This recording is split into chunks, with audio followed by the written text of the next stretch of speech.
shut up, you listen to my monkey mouth. There's a companion when you got pun on the Konoha route.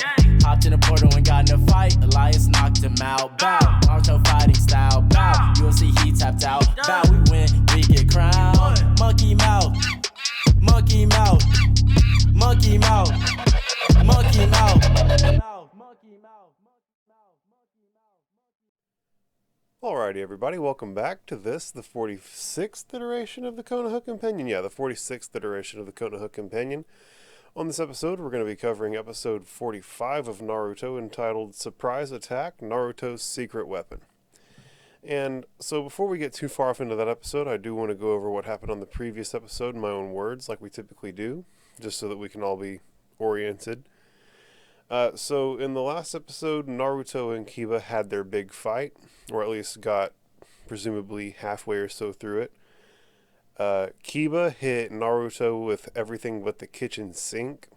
The jutsus that he showed us were, the things that he'll do is he'll use Akamaru, right? He's got a ninja puppy who he can use as a distraction, a diversion, an attacker, anything. It's just an extra pair of hands. He's got beast mimicry, which kind of puts him into a little bit more animalistic of a form. His hands get kind of bigger, his fingernails turn into claws, his teeth become kind of more fang-like, just generally more animalistic. He kind of like moves more animally, right? He's like kind of squatted down on all fours type shit. And on the subject of all fours, the first jutsu that he showed us from within the beast mimicry form was the all fours jutsu, where he basically charges in and shoulder checks Naruto. He also will utilize smoke bombs. He will also utilize food pills, which this was the first time we ever saw food pills being utilized in the show, if I recall correctly. Basically, food pills are, think just like immediate stat boosters in the form of a pill, right? You take this pill, you double in strength. Pretty fucking straightforward. He also has the beast mimicry form. He'll do from within the beast mimicry form the man beast clones, which makes it to where him and Akamaru are effectively indifferentiable. He'll also feed the food pills to Akamaru to boost Akamaru's strength. And then he ultimately showed us the Man-Beast Ultimate Taijutsu Fang over Fang. So, Kiba's whole thing is utilizing this ninja dog, buffing the ninja dog, buffing himself, using clone jutsu to take the buffed dog and turn it into a buffed clone version of himself. And it's really tricky. Like, he's a tough opponent. He's hit Naruto with the kitchen sink, but ultimately Naruto is a tank. He took it all on the chin and is still standing, and the fight's getting ready to continue. Hinata was a ride or die throughout the entire episode, although she did experience a little bit of conflict because a part of her wants to pull for her teammate in Kiba, but she also wants to pull for her crush in Naruto. Kakashi never really seemed worried in the slightest. I think that, Kakashi's seen enough. He knows that Kiba ain't necessarily got the testicular fortitude to take out Naruto. Naruto is finally getting to show out in front of everybody, right? His whole thing up until this point has been being recognized and being respected and treated like somebody who matters. And, winning fights in the final round of the Chunin exam, or in the preliminary round of the Chunin exam, is a great way to get some eyes on you and kind of turn your general perception within the village around pretty quickly. Even the smartest young ninja around, Shikamaru, was shocked by Naruto's progress, and it even seemed as though members of the Sand siblings were impressed.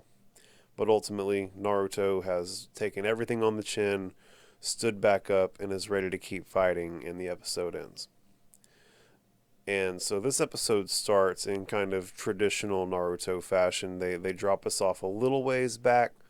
It takes us back to whenever Kiba had knocked Naruto down and mocked him for his dream of becoming Hokage. Talk shit saying that, How can you become Hokage whenever I'm gonna be Hokage? I'm obviously stronger than you.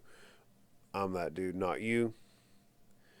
Naruto has a flashback to being picked on in the class for not being able to do clone jutsu, and Kiba is like leading the pack, laughing at him the hardest.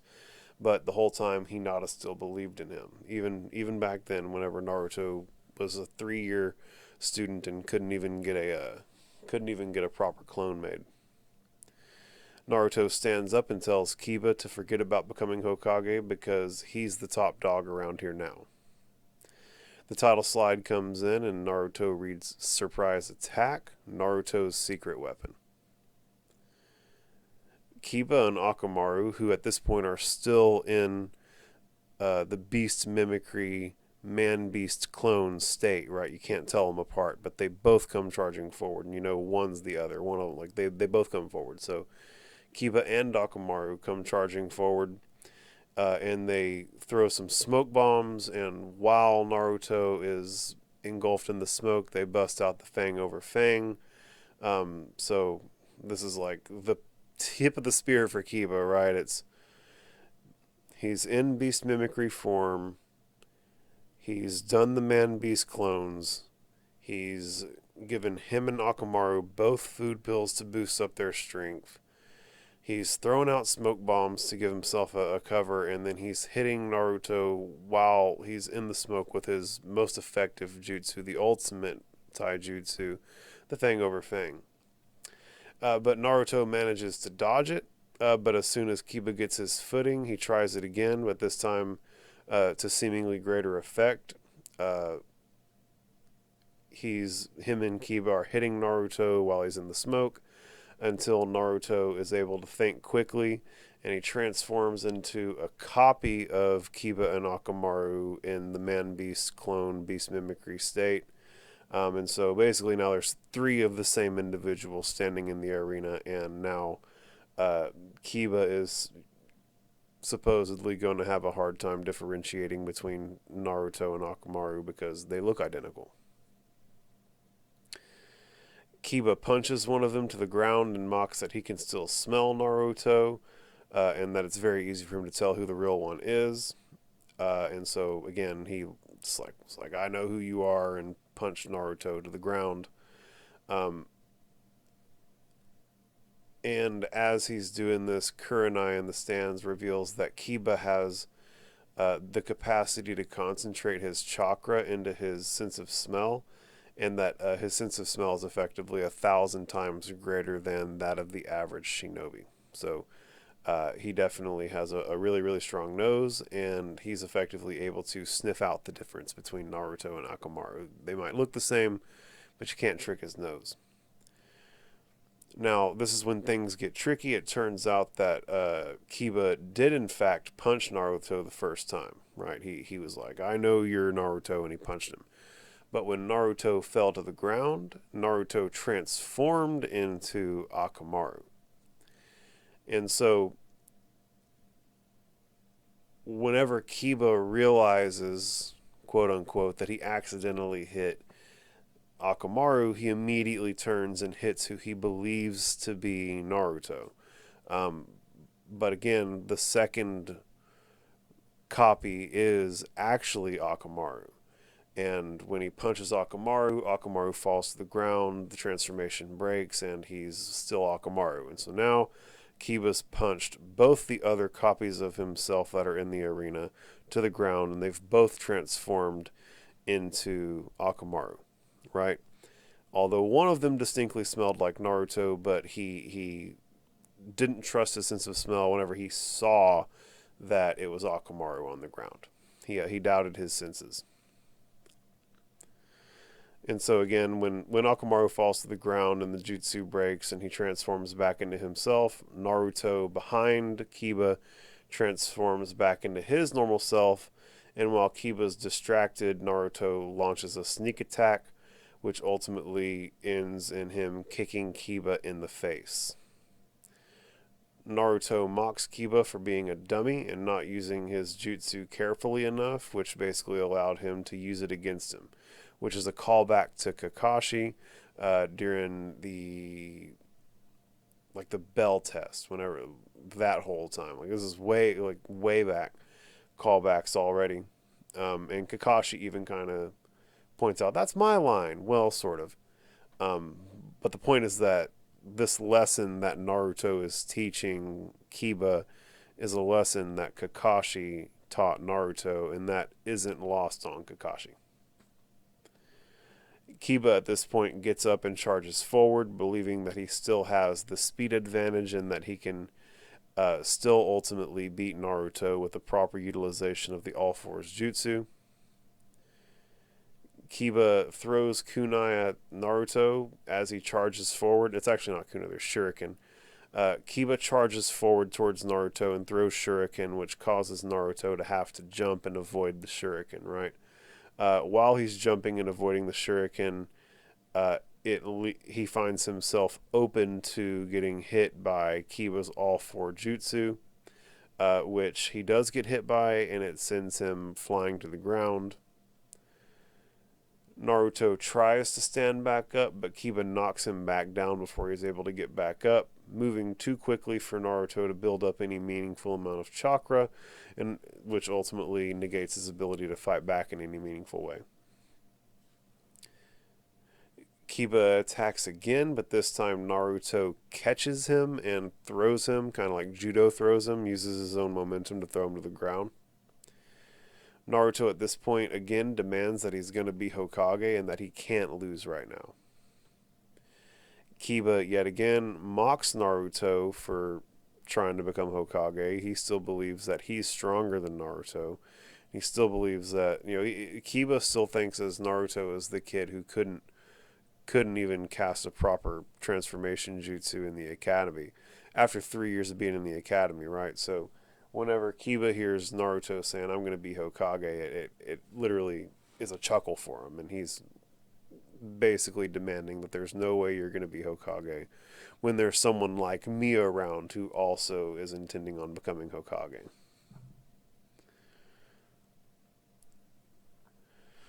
Kiba charges forward and hits Naruto with several attacks, knocking him to the ground, but Naruto just will not stay down, and this, of course, shocks Kiba, right? At this point, Kiba's knocked Naruto to the ground like a dozen times in this fight, and Naruto just remains unfazed and keeps getting back up.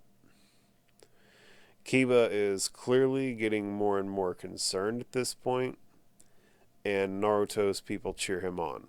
Right, I think everybody at this point can kind of more or less see the tide is turning, right? Kiba has hit Naruto with literally everything in his arsenal, buffed himself, buffed his dog, cloned himself, cloned his dog, used smoke bombs, used food pills, used the ultimate taijutsu Fang over Fang in conjunction with the food pills and the smoke bombs and the man beast clone simultaneously. Like, he's got all kinds of buffs and stacks happening all at once, and Naruto just keeps standing back up. So I don't know what Kiba's going to be able to do, and I think that everybody in the arena is starting to kind of get that sense, right? Like, wow, what's he going to be able to do? And so Naruto, with like the extra spirit behind him, with realizing that there are people cheering for him, decides it's time to bust out his secret new move. At which point Kiba charges and fakes him and circles around to Naruto's back for a sneak attack when Naruto farts in Kiba's face. And remember, Kiba's sense of smell is 1,000 times stronger than the average person. And so it hits him right in the face, and Kiba has to stop and cover his face and like reel in disgust. He has to take a moment to regain his composure, and while he's doing this, Naruto busts out his Shadow Clone Jutsu and circles Kiba with 4 clones and himself. So Kiba's surrounded by 5 Narutos at this point. One of them, I don't know if it's the original or one of the clones, I don't think anyone necessarily knows at this point, unless you maybe read the manga and they show you a little bit more. But in the anime, it's pretty hard to tell. But the point is, one of the Narutos leaps in and punches Kiba in the face, which sends Kiba kind of reeling backwards. And as he reels backwards, he's met by 3 of the other Narutos who simultaneously kick him from behind as he's off balance up into the air.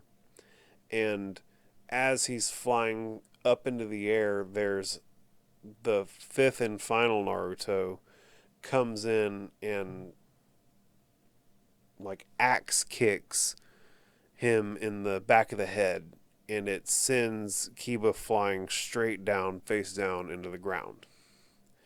And he calls this the Uzumaki Barrage, which is effectively a spin-off of Sasuke's Lion's Barrage, which is effectively a spin-off of Rock Lee's Primary Lotus. So it's really, really neat here how like meta the moves are getting, for lack of a better way to put it, right? Rock Lee learned from my guy, Sasuke learned from Rock Lee, Naruto learned from Sasuke, and the moves keep getting slightly different, right? Like they're having to do different stuff to get them up in the air. They're doing different stuff once they have them up in the air, but the bottom line is it's all revolving around a kick into the air and then again either slamming or kicking or, you know, some way slamming these people into the ground on their face. Like airborne pile driver shit. This knocks Kiba out, and Hayate Gecko declares Naruto the winner. And everybody is shocked. I mean, hell, we were shocked. Kiba seemed like a badass. He was super fast, super strong, had the dog, had the food pills, had the smoke bombs, had everything going for him, had the confidence, you know, had it all. And everybody, I think, sensed that in the arena, right? Everybody knew that Kiba was the favorite in the fight. I mean, even whenever Hayate declares Naruto the winner, there's several people in the stands that remark on how big of an underdog Naruto was and how big a shock it was, and etc., etc. The medical corps come out and cart Kiba off as Naruto goes to the stands, a triumphant victor. Hinata wants so badly to drum up something with Naruto, but she's just so nervous, and as he walks by her, she does manage to squeak out a Naruto, and it catches his attention, and she kind of awkwardly comes over and just like hands him a jar, and he doesn't know what it is, and Kurenai, luckily enough, sees what's going on, sees Hinata making this offering to Naruto, realizes that Hinata's got some little feelings for Naruto, and so Kurenai speaks up and says that it's a healing ointment, and Naruto effectively, gracefully accepts it, and, you know, at this point, Hinata and Naruto are bonding, right? Naruto won, she cheered him on, she gave him a gift in the end, and it's something that's useful. It's meant to help him recover. It's like a very kind, caring thing. Obviously, Naruto is not entirely aware of the way that Hinata feels about him. He's a young knucklehead, and so he's not picking up on some of the subtle stuff. But at this point, he's got a super fan in Hinata who is there to take care of him whenever he's hurt. She's literally giving him ointments and stuff so that he can take good care of himself after his fight. Kurenai sees what's going on. She's trying to help the cause. Like, Hinata's got Naruto's back, and people have got Hinata's back. So you can see how, like, these bonds are being built within the village, right? Hinata's a part of the Hyuga clan. The Hyuga clan's one of the big clans within the village, and so him gaining the favor of someone like Hinata, and Hinata already having the favor of the majority of the village, is a big step for him to become acknowledged and respected throughout the rest of the community, right? At least in my opinion. At this point, it shows us Neji, who's kind of scowling at Hinata and thinks, silly Hinata, not a care in the world. And the episode ends. And so maybe a little bit of foreshadowing about some potential friction that could come up between Neji and Hinata. They're both Hyugas. They both have a Byakugan. But for some reason, Neji's definitely kind of looking at her a little cross right now. And I mean, I say for some reason, it's because she doesn't have a care in the world. Obviously, Neji's kind of a serious character, and I guess Hinata isn't serious enough for him right now. We're going to see where it all goes, but it would appear as though there's a little bit of foreshadowing happening right now. At the end of the day, this was a fantastic episode. Not a whole lot happened. We got to see the second half of a fight between Naruto and Kiba and Akamaru. I think that you can't sleep on Naruto's wit, right? I don't think he's necessarily the smartest dude. Book smarts, obviously, he's not going to be busting out any trigonometric functions and be doing anything spectacular with the pen and paper. But clearly now, if you put him in a pinch, right, you put him with his back against the wall, he can come up with some clever stuff. The way that he tricked Kiba was really, really impressive. And the way that he was able to do it so effectively that Kiba, even with his super fancy sense of smell, doubted his own senses, right? Naruto did such a good job that Kiba threw out his sense of smell, knowing which one was Naruto, and believed his eyes, because that's how good of a job that Naruto did. So, it's really, really cool to see Naruto since the very beginning of the first arc being someone who literally can't even cast a transformation jutsu to look like the third Hokage convincingly in the class, to being able to make such a convincing transformation version of Akamaru that he was able to literally trick Kiba. And I don't know if the show did a good enough job of reiterating how big a deal this is, right? Remember, at the beginning of the fight, Hayate Gecko drew a comparison between Kiba and his dog and Shino and his bugs, and said that they're literally one, right? And so that's like Naruto turning into Kiba's left nut and convincing Kiba that Naruto's actually Kiba's left nut. You know what I'm saying? These guys are literally being thought of as one being by the higher ups in order for them to be able to participate in the Chunin exams the way they're being able to participate.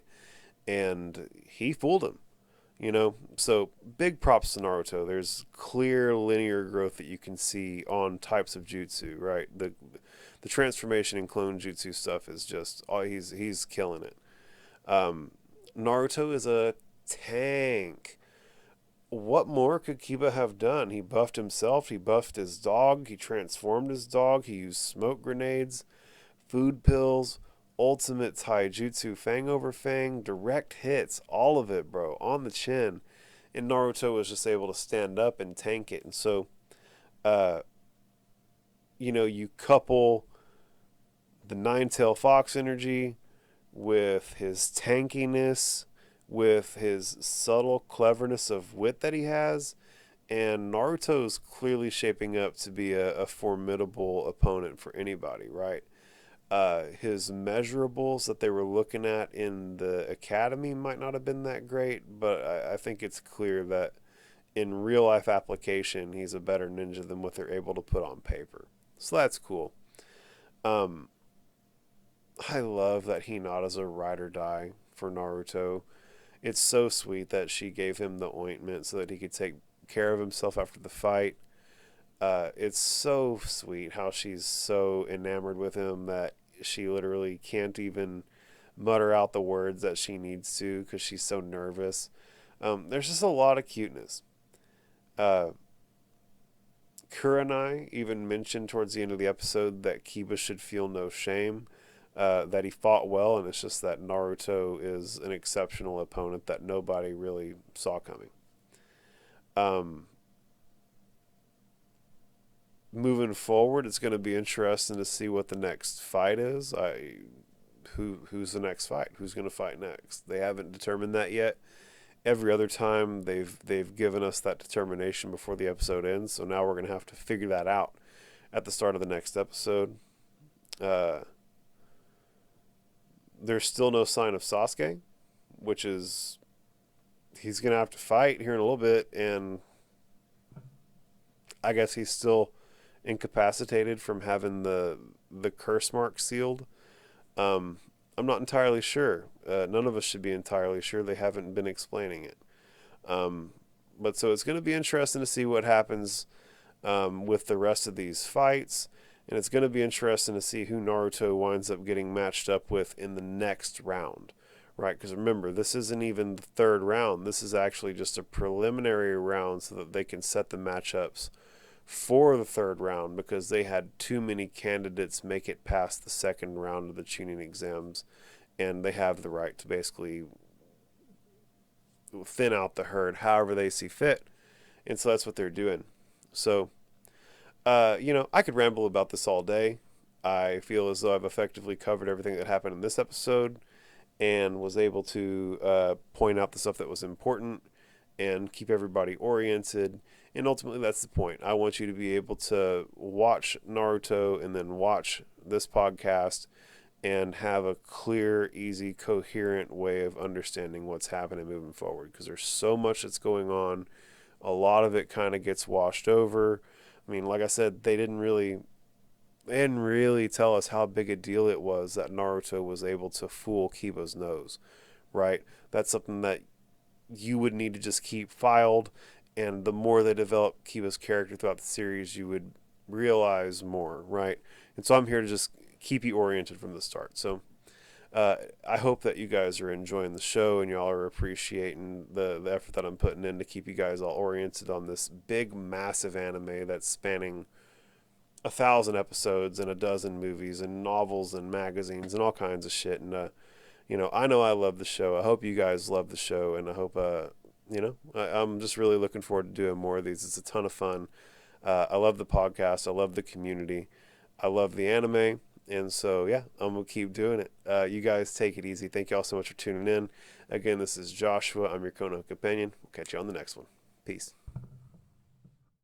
Monkey mouth, monkey mouth, monkey mouth, monkey mouth.